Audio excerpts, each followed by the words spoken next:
할렐루야. 한 주간 동안 평안하셨습니까? 어떤 분은 지난주 못 뵈서 오래간만에 뵙는 분이 많이 계십니다. 오늘 말씀의 제목이 한 신앙인의 성공 비결이란 제목입니다. 성경에서 볼 때는 성공이라는 개념이 부족할 정도로 온전히 성공한, 성공이란 말 자체가 그에게 해당되지 않을 거의 온전한 믿음의 사람 두 명이 있습니다. 한 사람은 다니엘이고 한 사람은 요셉입니다. 거의 흠이 없어요. 두 분은 다니엘과 요셉. 그런데 다니엘에 관한 기사는 많이 나오지 않습니다.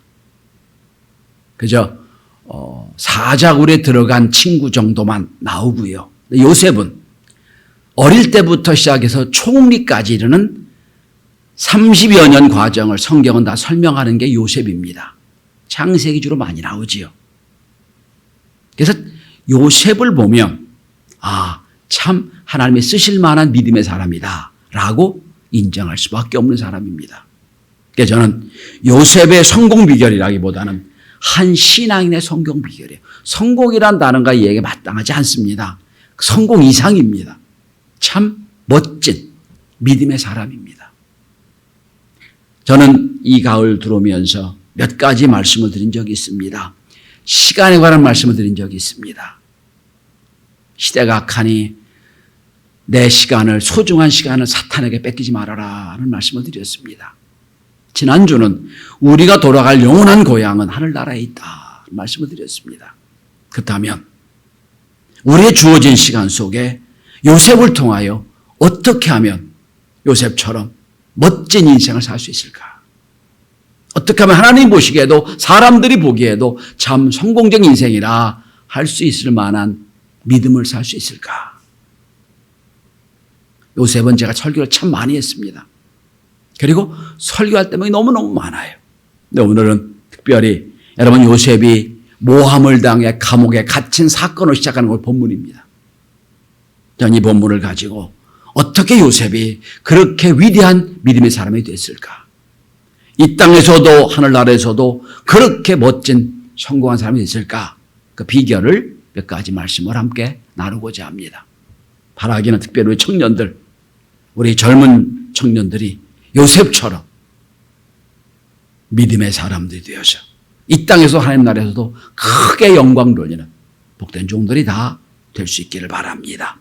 첫째로 오늘 요셉은 가장 중요한 것은 그가 과거를 극복한 사람이었습니다. 신앙이 뭘까요?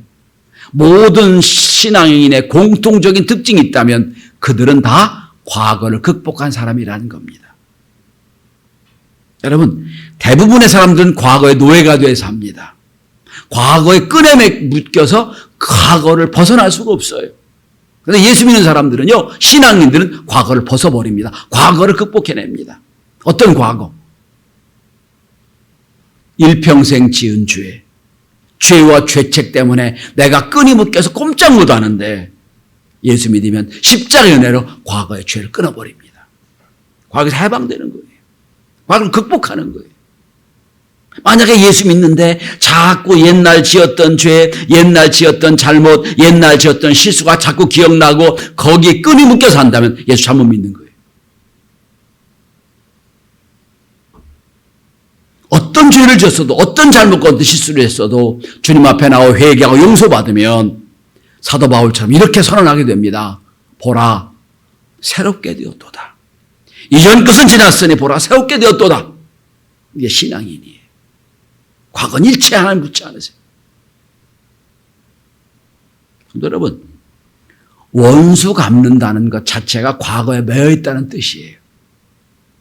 원수 맺은 건 과거지요. 또다시 그 과거를 찾아가서 그 원수를 갚겠다는 건 이미 과거에 내가 매몰됐다는 뜻이에요.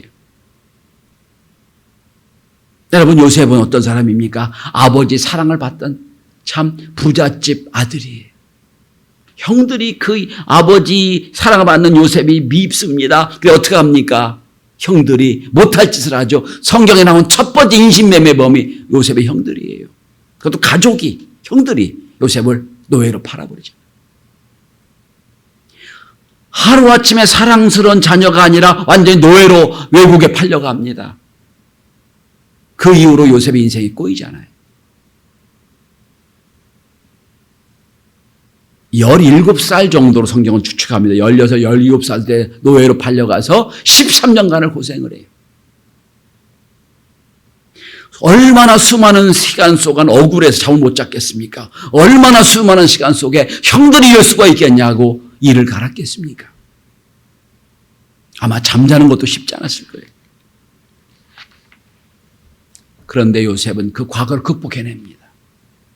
여러분, 고사성어 중에 와신상담이라는 사자성구가 있지요. 와신상담. 잘 아시니까 아버지 원수를 갚기 위하여 늘 가시덤불 속에 자고 쓴 간을 먹으며 원수 갚기를 잊지 않겠다. 결국 원수를 갚았지요. 그런데 여러분 돌이켜보십시다.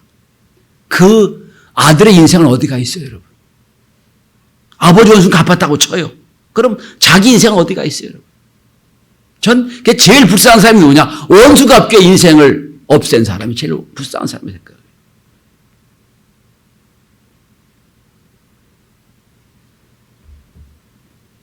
세월이 흐른 뒤에 아버지 요셉도 죽고 야곱도 죽고 야곱의 그늘아래 있을 때는 그 야곱을 사랑했던 요셉이니까 아버지 눈치 보느라고 자기들을 어떻게 해야지 않을 거 생각을 하고 있다가 아버지가 죽으니까 요셉의 형들이 요셉을 팔았던 형들이 와서 요셉한테 벌벌 떨잖아요. 두려움에 떱니다. 아버지도 없고 방패막이도 없고 이제 우리는 요셉이 국무총리니까 우리 어떻게 하겠지. 그때 벌벌 떠는 형들에게 요셉은 창세기 45장 5절에 이런 귀한 고백을 합니다. 당신들이 나를 이곳에 팔았다고 해서 근심하지 마소서. 한탄하지 마소서. 하나님이 당신의 생명을 구원하시려고 나를 당신보다 먼저 보내셨나이다. 걱정하지 마세요. 나 당신 원수 갚을 마음 없어. 돌이켜보니 하나님이 우리와 우리 가문과 우리 민족을 구원하려고 나를 여기서 먼저 보내신 것뿐이에요. 과거 하나도 없어요. 다 지워버렸어요. 용서했어요. 이 모습이 과거를 극복한 자의 모습이에요.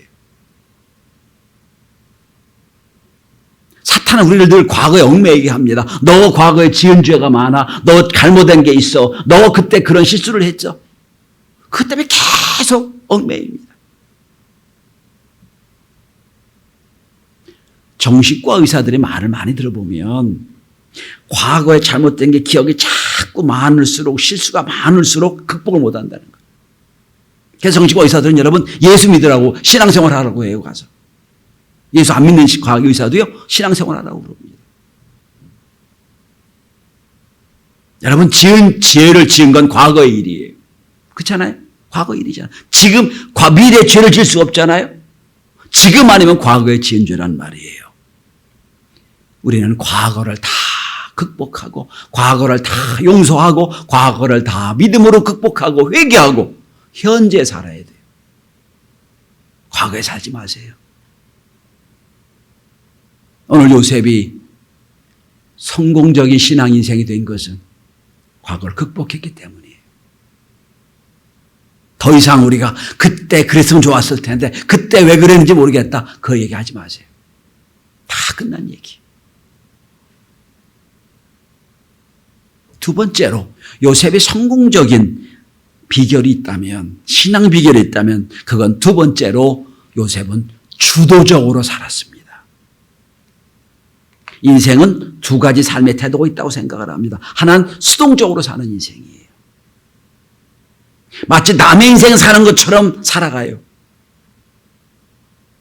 여러분 깊이 생각해 보세요. 요셉이 지금 닥쳐온 운명을 한번 보세요. 어떻게 요셉이 할 수 없는 운명이에요. 노예가 종이 무슨 주도권이 있나요? 그냥 주인이 하라는 대로 하겠지요. 모함 당해 감옥에 간 죄인이 무슨 주도권이 있겠어요? 그냥 거기서 하라는 대로 하겠지요. 모든 환경과 운명이 수동적으로 살 수밖에 없게 만들어 놔요. 그런데 요셉은 그렇진 않아요. 거기서도 주도권을 갖습니다. 두 번째 인생은 주도적으로 사는 인생이에요. 이니시어티브를 내가 지고 가는 거예요. 요셉의 환경이 요셉을 절대로 주도적으로 살지 못하게 만들어요. 그런데 거기서도 요셉은 주도적이 됩니다. 여러분, 종으로 팔려가도, 노예로 팔려가도, 매니저가 돼도, 감옥의 죄수가 돼도 주도적이 됩니다. 그러고 살아요. 40여 년 전에 한국에 큰 영향을 줬던 책 한 권이 있습니다. 아마 이분 여러분 많이 읽으셨던 분이 있는데 스티븐 코비 박사가 쓴 성공하는 7가지 습관이라는 책이에요. 원 제목은 성공하는이 아니에요. 효율적인 인생이란 뜻입니다. Effective man이란 뜻입니다. 스티븐 코비가 효율적인 인생을 가만히 보니 이랬더라 7가지를 제시해 놓은 책이에요. 제가 학교 대학에 있을 때 신입생은 무조건 그 책을 읽혔어요. 가만히 보면 여러분, 그는 안식교 성도였거든. 스티븐 코비 박사가 다 성경적이에요.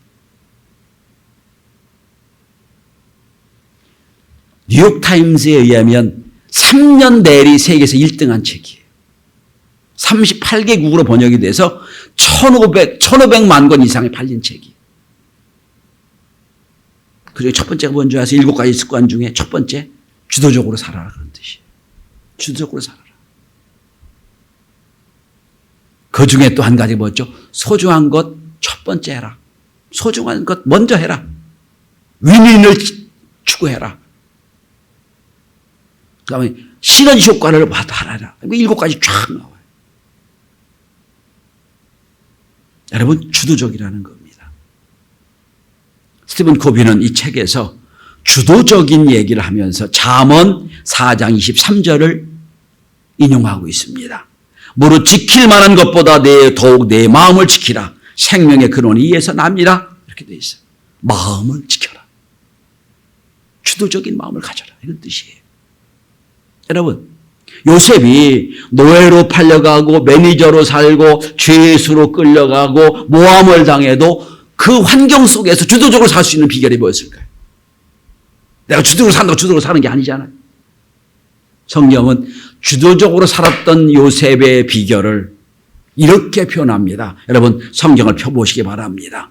39장, 우리가 읽은 39장에만 4번에 걸쳐 똑같은 단어가 똑같은 구절이 나옵니다. 여러분, 39장 2절. 여호와께서 요셉과 함께 하심으로. 3절. 여호와께서 그와 함께 하심을 보며. 21절. 여호와께서 요셉과 함께 하시고. 23절. 여호와께서 요셉과 함께 하심이라. 4번에 걸쳐 똑같은 단어가 나옵니다. 하나님이 요셉과 함께 하셨다. 다르게 표현해 봅시다. 어느 상황에서 주도적으로 살 수 있는 게 뭡니까? 하나님이 나와 함께 하신다. 이 의식이 있었다는 거예요. 하나님이 나와 함께 하신다. 내가 억울하게 지금 옥살이를 해도 하나님이 나와 함께 하시고, 내가 지금 노예로 끌려가도 하나님이 함께 하시고, 그렇다면 하나님이 나와 함께 하신 이 상황에서 내가 어떻게 살 수 있겠느냐? 그때 나오는 게 주도적이라는 거예요. 하나님이 이 상황에서 나에게 원하시는 걸 뭘까? 어떻게 살아야 될까?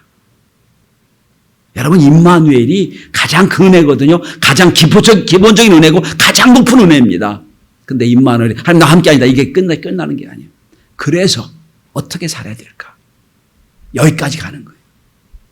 하나님 나와 함께 하시니까 겁나는 게 없잖아요.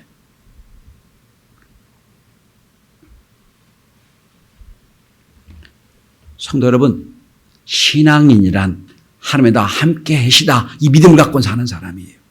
그러니까 날마다 생각이 새로워지는 거예요. 하나님 나와 함께 하시는데 두려워 떨 거 없어요. 하나님 나와 함께 하시는데 내 인생을 통해 하나님 뭘 원하실까? 어떻게 살아야 될까? 늘 고민하고 늘 생각하는 거예요. 여기서 창의적이 나오는 거고요. 여기서 새로운 도전이 생기는 거예요. 인류 역사상 가장 큰 업적을 남긴, 과학계에서 업적을 남긴 사람 중에 한 사람이 레오나르도 다빈치입니다. 화가이며 발명가이며 지금 인류가 지금 이용하는 비행기 모든 틀을 만든 사람. 모든 인간의 모든 걸 다 균형을 맞춰가지고 그 대생을 보면 여러분 사람의 그 모든 해부가 다 나와요. 근데 그 레오나르도 다빈치는 여러분 부잣집 아들이 아니었어요. 고아였습니다. 아버지 엄마가 일찍 죽었어요. 그리고 할머니 손에서 자랐습니다. 늘 소심하고 늘 의기소침하고 늘 내성적인 사람. 저게 뭐가 되겠나 싶은 사람이었어요. 그런데 그 옆에 늘 할머니가 있었어요. 할머니가 늘 이랬답니다. 다빈치야, 너는 할 수 있어. 너 하나님 믿지? 하나님 너와 함께 계셔. 너에게 항상 은혜 주실 거야. 너와 함께 계시는 거야. 믿어. 그는 더 이상 소심하지 않았어. 그래서 위대한 레오나르도 다빈치가 되는 거예요. 여러분, 한 사람이 인정도 중요하지만 더 중요한 건 하나님이 너 함께 했다는 믿음이 있을 때 주도적이 됩니다. 전 우리 성도들 중에서도 자기 인생이 자기 인생 같지 않게 사는 인생들이 있어요. 아니 저렇게 살면 안 되는데 늘 수동적이에요. 여러분 이 시대에 4차 산업혁명 시대에 그렇게 살아가지고 여러분 아무것도 할 수가 없어요. 하나님 나와 함께 계심을 믿으시죠? 임마누엘 믿으시죠? 그렇다면 그 믿음을 가지고 오늘도 하나님이 나를 통해 무엇을 원하실까? 어떤 일을 하실까? 어떻게 살아야 될까? 여기에 새로운 도전이 있는 겁니다. 만약에 요셉이 여러분 시키는 대로만 했다면, 노예로 시키는 대로만 했다면 절대로 그 주인이 매니저 안 만들었을 거예요. 그냥 감옥에 억울하게 모함당에 끌려가가지고 그냥 죽겠다고 했다라면 간수장이 그걸 인정하지 않았을 거예요. 그 아주 환경이 운명이 그를 완전히 옥죄는 상황에서도 그를 주도적으로 살았어요. 그래서 거기서 인생이 되는 거예요. 그러니까 여러분 더 이상 환경이 어떻다, 우리 가정이 어떻다 얘기할 필요 없어요. 내 실력이 어떻다 얘기할 거 없어요. 어떤 기사를 보니까 여러분 세계에서 한국 민족이 IQ가 좋은 민족 중에 하나더라고요. 평균 IQ가 언제인지 아세요? 한국민의 평균 IQ가? 혹시 이 아래에 있는 분이 있으면 좀 실망할까 봐. 103에서 106이더라고요.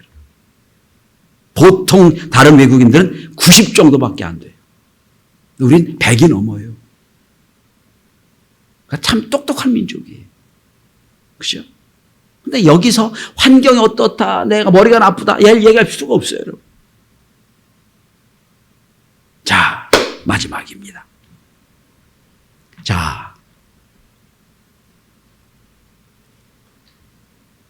주도적으로 살다 보니 세 번째는 통찰력이 생겼습니다. 여러분, 오늘 우리 시대를 관통하는 두 단어가 있다면 창의성, 크리에이티비티란 단어와 통찰력, 인사이트란 단어일 겁니다. 남이 보지 못하는 걸 보는 사람, 미래를 보는 사람, 어떤 복잡한 환경, 막 꼬이는 환경 속에서도 정확한 주제와 기준을 찾는 사람. 이게 이제 인사이트, 통찰력이고, 그 다음에 거기서부터 창의력이 나오는 겁니다. 이것저것 이 지식 다 모아가지고 융합해가지고 새로운 걸 만드는 사람. 오늘 우리 시대거든요. 여러분, 우리는 이렇게 생각합니다. 늘 낭만적으로 생각해. 요셉, 꿈쟁이 요셉. 꿈을 잘 꿔가지고, 국무총리 된 사람. 그거는 초등학교 애들 얘기고요. 그건 초등학교 얘기예요. 여러분 생각해 보세요. 그 세계에서 지금 미국과 러시아와 유럽을 전체를 움직이는 것보다 더 막강한 나라가 당시 애굽이었는데 꿈 한번 해보겠다고 국무총리 맡깁니까? 말이 안 되는 얘기예요. 그게 하나의 계기가 된 것뿐이지. 내가 꿈만 해몽했다고 너 그럼 해. 어느 그런 나라가 있어요, 여러분. 성경 다 빼버려 그것만 얘기하는 거 그렇죠. 여러분, 요셉이 꿈 해몽을 가만히 하는 걸 애굽 왕이 들어보니까, 바로 왕이 들어보니까 꿈만 해몽하는 게 아니에요. 보니까 세계 정치를 쫙 훑어내버려요. 내가 보기에 저 요셉은 일평생 어릴 때는 목자로 살다가 그저 젊을 때는 감옥에 있다가 그저 노예로 살다가 그럴 것인데 어떻게 저렇게 세계 정세를 다 알고 앞으로 어떻게 된 걸 다 알까? 여러분 잘 한번 보세요. 노예로 살면서 노예의 삶을 다 이해했어요. 노예보다 좀 높은 매니저로 살면서 어떻게 집안 움직이는 걸 다 알았어요. 거기다가 모함당해서 여러분 감옥에 끌려갔잖아요. 우리 말하면 성추행범으로 끌려갔어요. 근데 그 감옥이 왕궁 감옥이잖아요. 당시 애굽에서 최고 고위 관료들이 억울하거나 또한 자기가 죄를 범해서 갔던 감옥이에요. 쟁쟁한 사람 다 거기 있었을 거란 말이에요. 3년을 감옥에 썩습니다. 주도를 했던 게 뭘까요? 아이고 난 왜 이게 아니라 거기서 하나님은 요셉을 집중교육시킨 거예요. 3년 동안에 집중교육을 시켜요. 거기 있는 사람들과 대화하면서 여러 가지를 공부합니다. 그리고 꿈 해몽할 정도 되면 다 마스터된 거예요. 통찰력이 생긴 거예요. 왕이요, 지금 우리가 흉년이지만 앞으로 가만히 보고 하나님이 지혜 주신 걸 보니까 흉년이 올 겁니다. 이렇게 준비하십시다. 자, 지금 막 부자 되니까 소득세를 걷으세요. 세금을 걷어놓고 지금 풍요로우니까 다 곡실 걷어놓고 행정관리를 잘 판단해가지고 앞으로 문제 생길 때 다 관리하도록 하십시오. 여러분 그게 공부 하나 않고 노예로 살던 요셉벌에 나온 얘기입니까? 아니에요. 통찰력이 있었다는 거예요.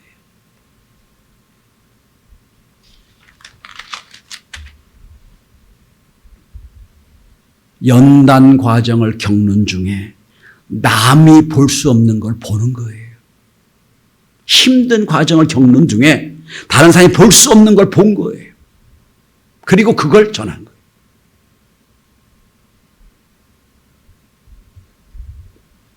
여러분 윤동주 시인의 시를 읽으면 아주 젊을 때 쓴 시지만 거기서 우리는 남이 보지 못하는 걸 봅니다.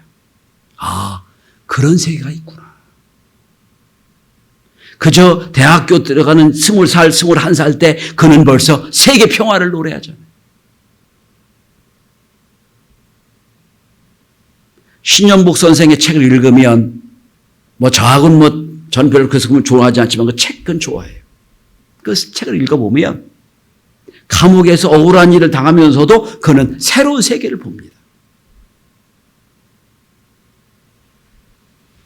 함석헌 선생의 책을 보면 어때요, 여러분? 제가 대학교 때 은혜 받은 게 함석헌 선생의 책을 보고 은혜 받았거든요.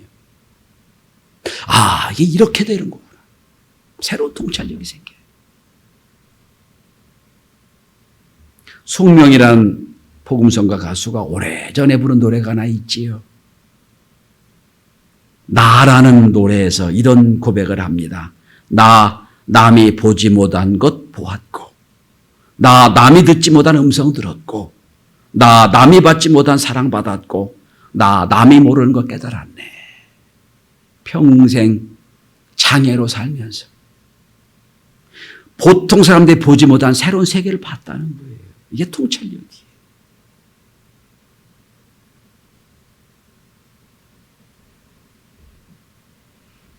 요셉은 노예로 살았지만 노예로 살지 않았어요. 감옥에 모함당해서 죄수로 살았지만 더 이상 죄수가 아니었어요. 그 세계에 살면서 그 사람들이 보지 못한 다른 세계를 보고 깨닫고 준비했다는 거예요. 그리고 하나님이 때가 돼서 바로에게 꿈을 해몽하게 하고 거기서부터 요셉은 민족을 살리는 인물이 되는 거예요. 저는 오늘 우리나라를 가만히 보면 제가 정치는 무지하고 여러 가지 무지하지만 아주 왜 저렇게 정치하고 왜 저렇게 저럴까? 아니 왜 우리나라는 저렇게 앞을 보지 못하면 저렇게 많을까? 답답할 때가 많아요. 혹시 성도 여러분, 요셉처럼 고난을 통과하는 분이 계십니까? 요셉처럼 모든 환경이 나를 완전히 에워싸가지고 내가 어떻게 살 수 없도록 만드는, 그래서 수동적으로 살 수밖에 없는 인생을, 그런 경우 있으십니까? 요셉을 기억해 보십시오. 환경이, 여건이, 나의 입장이 아무리 나를 수동적으로 만들어도 주도적으로 삽니다. 과거의 끈을 과감히 끊어버립니다.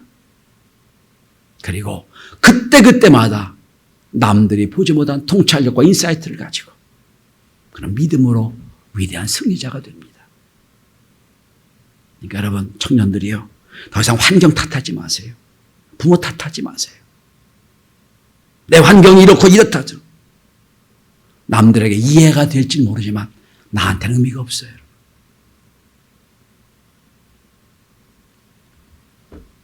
오늘 구례에 우리 예배드리는 성도들과 인터넷을 통하여 함께 예배하는 모든 성도들도 요셉처럼 주도적인 인생을 때마다 주신 하나님의 통찰력과 지혜를 가지고 영원히 승리하는 복된 종들이 다 될 수 있기를 주의 이름으로 축원합니다. 기도합니다.